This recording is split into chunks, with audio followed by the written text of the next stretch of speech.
Hello అండి. ఈరోజు మనకు పోతున్న సినిమా 'సతీ లీలావతి' గురించి. ఈ సినిమా ఒక romantic comedy family drama.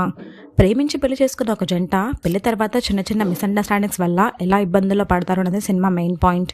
Hero జీవితంలోకి మరో అమ్మాయి రావడంతో కథలో ట్విస్టులు మొదలవుతాయి. ఆ తర్వాత భార్యాభర్తల మధ్య జరిగే ఫన్నీ గొడవలు, ఎమోషన్స్ మరియు రిలేషన్షిప్ డ్రామాతో సినిమా ముందుకు సాగుతుంది. Main characters and performance. Heroine Lavanya Tripathi ఈ సినిమాలో చాలా ఎనర్జెటిక్ గా కనిపించారు. కామెడీ మరియు ఎమోషనల్ సీన్స్ రెండిట్లోనూ మంచి పర్ఫార్మెన్స్ ఇచ్చారు. కొన్ని సీన్స్ లో ఆమె ఎక్స్ప్రెషన్స్ సినిమాకే హైలైట్ గా నిలుస్తాయి. Hero Dev Mohan simple husband character లో నేచురల్ గా నటించారు. కామెడీ సీన్స్ లో మంచి టైమింగ్ చూపించారు.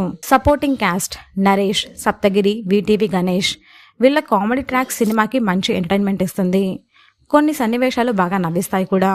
ఈ సినిమాలో ప్లస్ పాయింట్స్ ఏంటి అంటే Lavanya Tripathi performance, husband wife comedy scenes, family entertainment, comedy dialogues, Mickey J Meyer music. మరి ఈ సినిమాలో మైనస్ పాయింట్స్ ఏంటి అంటే కథ రొటీన్ గా అనిపిస్తుంది. కొన్ని సీన్స్ ప్రెడిక్టబుల్, సెకండ్ హాఫ్ కొంచెం స్లోగా సాగుతున్నట్టు అనిపిస్తుంది. మొత్తానికి సతీ లీలావతి ఒక లైట్ ఫ్యామిలీ ఎంటర్టైనర్. కొత్త కథ కాకపోయినా కామెడీ, రిలేషన్షిప్, ఎమోషన్స్ మరియు లావణ్య త్రిపాఠి పర్ఫార్మెన్స్ సినిమాకి ప్లస్ అయ్యాయి.